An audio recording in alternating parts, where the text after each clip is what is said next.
మా దగ్గర రవీంద్రనాథ్ గారు ఉన్నారు, మంచి మాస్టరు. దాదాపు వాళ్ళు 50 సంవత్సరాల నుంచి ధ్యానులు, భార్యాభర్తలు ఇద్దరు కూడా 7 జన్మలుగా భార్యాభర్తలే, 7 జన్మల అనుబంధం అంటాం కదా, అలాగే. వాళ్ళ గురువు గారు మల్లేష్ యోగి గారు ఉండేవారు. వారి దగ్గర ఉన్నప్పుడు దాదాపు 30 సంవత్సరాల తర్వాత శ్వాస మీద ధ్యాస అనేది చెప్పారంట. 30 సంవత్సరాలు సేవ చేసుకున్న తర్వాత అది శ్వాస మీద ధ్యాస, ఇదే అసలైన విద్య అని. ఆయన చనిపోయాక వెతుకుతూ మన పిరమిడ్ సొసైటీకి వచ్చాక ఆయన ఆశ్చర్యపోయారంటే, ఇదేంటి వెంటనే వచ్చి కూర్చోదని శ్వాస మీద ధ్యాస అంటున్నారు ఏంటి వీళ్ళు అని.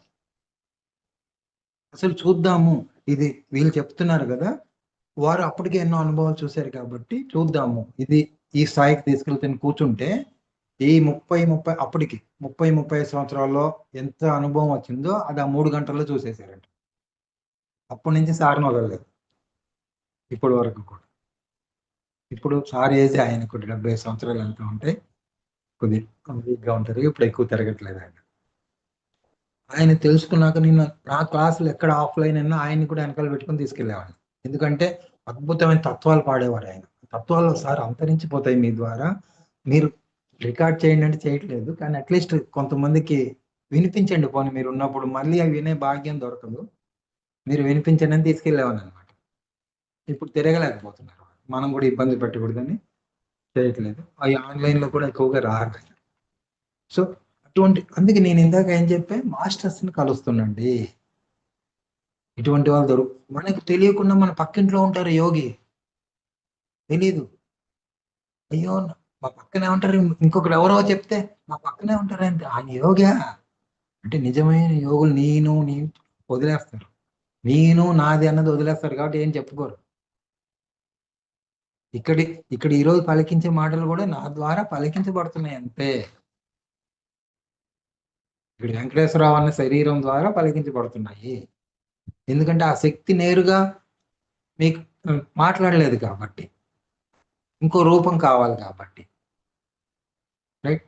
ఇక్కడ ఇలాగే ఇంతమంది దేవతా రూపాలు వింటూ ఉన్నారు అంటే వారిలో ఉన్న చైతన్య శక్తిని గుర్తు చేయడం కోసమే ఇది.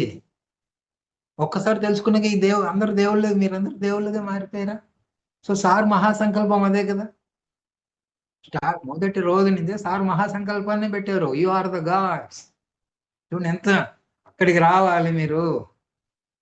అందుకే ఏం కావాలి? మాస్టరీ కావాలి. దేంట్లో మాస్టరీ కావాలి? మీ చైతన్యాన్ని మీరు గుర్తించి మీ మీద మీకు మాస్టరీ రావాలి. కాబట్టి మై డియర్ మాస్టర్స్ అన్నారు. మాస్టర్స్ అవడానికి చేయాలంటే ముందు ఫ్రెండ్షిప్ చేయాలి మీతో, కాబట్టి మై డియర్ ఫ్రెండ్స్ అన్నారు. చూడండి స్టెప్ ఇలాగా అనమాట, రివర్సల్ వేయాలండి, అప్పుడు తెలుస్తుంది. మై డియర్ గాడ్స్ లెవెల్కి మిమ్మల్ని తీసుకురావాలి కాబట్టి మీరు మాస్టరింగ్ చేయాలి. మిమ్మల్ని మాస్టరింగ్ చేయాలి కాబట్టి మీతో స్నేహం చేయాలి. అందుకు my dear masters, my dear friends, my dear masters, my dear God's అన్నారు. అంటే సాగర సభకి ఎంతమంది వస్తారు? తక్కువలో 5-6 వేల మంది వస్తారు, చిన్నదైనా కూడా ప్రోగ్రామ్ కదా. అంటే అంతమందిని కూడా దేవుళ్ళుగానే చూసారు ఆయన, దేవుళ్ళుగా ఎదగాలని కోరుకున్నారు. అంత గొప్ప మాస్టర్ అసలు ఇప్పుడు దాకా ఎక్కడైనా ఉన్నారా? ఇప్పటికి కూడా పిరమిడ్ సొసైటీ పక్కన పెడితే మీరే దేవుళ్ళు, మీరు ఎదగాలి అన్నది చెప్పిన వాళ్ళు ఎవరున్నారు చూపెట్టండి. చాలా తక్కువ. నాకు తెలిసి అయితే, నాకు పరిచయం కాలేదు. ఇకపోతే మాస్టర్స్ ఇది తెలుసుకున్నారు కదా, ఈ సాధన. మళ్ళీ రేపటి రోజున మనకు కొన్ని అనుభవాలు ఇటువంటివి, నేను ఇంకా ధ్యానం ఇంకా ముందు నుంచి ఎప్పటి నుంచి టచ్ అయింది నాకు, అలాంటివి కొన్ని చెప్పుకుందాం. తర్వాత రేపు ఏంటంటే, రేపు లాస్ట్ డే కాబట్టి లైవ్ ఆపేసుకున్నాక ఒక అద్భుతమైన ఒక అమ్మాయి అనుభవం చెప్తాను. అద్భుతం అంటే పిరమిడ్ సొసైటీలో నేను ఇప్పుడు దాకా వినలేదు. అంటే లైవ్ ఎక్స్పీరియన్స్ అనమాట వాళ్ళకి. లైవ్ ఎక్స్పీరియన్స్ సినిమాటిక్ గా, పిల్లల కార్టూన్ సినిమాలో ఎలా అవుతుందో అలాగ ఉంటుంది అనమాట. అది రేపు చెప్పుకుందాం, ఓకే, రేపటి రోజున. తర్వాత మళ్ళీ ఇంకా రేపు లాస్ట్ కాబట్టి మళ్ళీ ఎప్పుడైనా కలవాలన్నా కూడా మళ్ళీ ఇంకోసారి సబ్జెక్ట్తో కలుసుకుందాం మనం. ఈరోజు చక్కగా ధ్యానంలో కూర్చుందాం మాస్టర్స్. ఇందాక చెప్పింది అర్థమైంది కదా, భయాన్ని మీరు ఎక్కడ గుర్తించాలి, ముందు గుర్తించగలిగినప్పుడే ఆ స్పాట్కి వెళ్ళగలరు, రైట్. మీలో సమస్య ఏది ఉంది, దాని చుట్టూ ఎటువంటి భయం ఉంది లేదా ఎటువంటి నమ్మకం ఉంది అని చూడండి. దానికి బలంగా చెప్పగలగాలి మీరు. ఓకే, అది ఇప్పుడు మనం చేయబోతున్నాం. Okay, thank you. కూర్చోండి. వాటర్ తీసుకుంటే తీసుకోండి, రిలాక్స్గా కూర్చోండి. నిద్రలోకి వెళ్ళకండి అమ్మా, ఎందుకంటే బ్యాక్ ఎక్కువగా అనుకుంటే నిద్ర వస్తుంది. పుట్టి నడుము లోయర్ బ్యాక్ మాత్రమే సపోర్ట్ పెట్టుకోండి. పూర్తి వీప్ అంతా అనిస్తే ఏమవుతుందంటే శరీరంకి అలవాటు అయిపోయింది కదా, ఓ నిద్రపోవాలేమో అని కణాలు నిద్రలోకి తీసుకెళ్తాయి. అంటే వాటి మెమరీ అదే అన్నమాట, మనం నడుము వాల్చగానే నిద్రపోవాలనేది. అదే ఓన్లీ లోయర్ బ్యాక్ మాత్రం సపోర్ట్ పెడితే ఆటోమేటిక్గా మీకు ఎక్కువ ఓన్లీ నడుము నొప్పి లేకుండా ఉంటుంది, ప్లస్ నుంచోవచ్చు. ఇంకో చిన్న టెక్నిక్ చెప్తాను మీకు, అంటే మీరు నిద్రపోకుండా వంగకుండా ఉండాలి అంటే మనం కూర్చున్న ఆసనంలో కొంచెం 4 అంగుళాల హైట్ ఓన్లీ కాలు కిందకు ఉండేలా చూసుకొని, కిందకంటే మఠం వేసుకున్నా సరే మోకాల వరకు కిందకు ఉండేలా చూసుకొని, చిన్నది అంటే 4 అంగుళాల హైట్ ఉండాలి, ఒక 6-7 అంగుళాల వెడల్పు మాత్రమే ఉన్నది వేసుకొని కూర్చోండి. చూడండి, అంటే పీట లాగా చిన్న పీట ఉంటుంది కదా, అలా వేసుకొని చూడండి. మీరు వంగమన్నా వంగలేదు, మీరు కళ్ళు తెరిచే ఉండి వంగి చూడండి, మీకు తేడా తెలుస్తుంది. శరీరం వంగనివ్వదు అనమాట. ఓకే, పూర్వం మన దీంట్లో చదివారా, పరమహంస యోగానంద అటోబరేగి సేవలో ఒక యోగిని మేక్ కొట్టి జుట్టు కట్టేసుకుంటుంది, వంగిపోతుంది తల అని. అంటే రకరకాల మీరు ఈ కుంభమేళాలో చూసారా, వాళ్ళ గురువు గారు చెయ్యెత్తి ఉండమన్న ఎన్ని సంవత్సరాల నుంచి చెయ్యెత్తే ఉంటాడు ఆయన. ఒకరు కాలు ఒంటి కాలు మీద ఉన్న ఉయ్యాలు కట్టుకొని అలా వెళ్ళాం.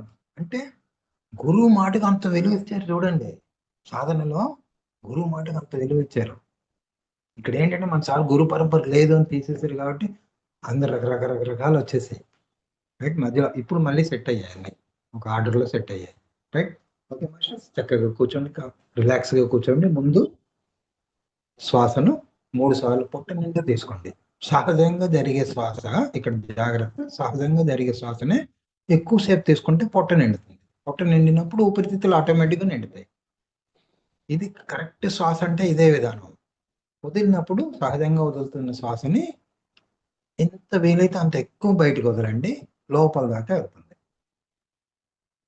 ఇలా 3 సార్లు గమనిస్తూ చేయండి, గమనిస్తూ 3 సార్లు చేయండి.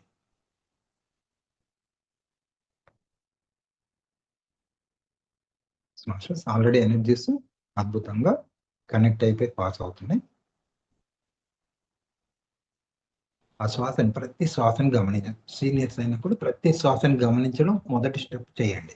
ప్రతి శ్వాసను గమనించడం, గమనిస్తున్నానా లేదా చెక్ చేసుకోండి. ప్రతి శ్వాసను, ఏ ఒక్క శ్వాస మిస్ అవ్వకూడదు. గేట్ కీపర్ లాగా ఉండి గమనించాలి, ప్రతి శ్వాస వచ్చేదాన్ని వెళ్ళేదాన్ని, వచ్చేదాన్ని వెళ్ళేదాన్ని జాగ్రత్తగా గమనించాలి.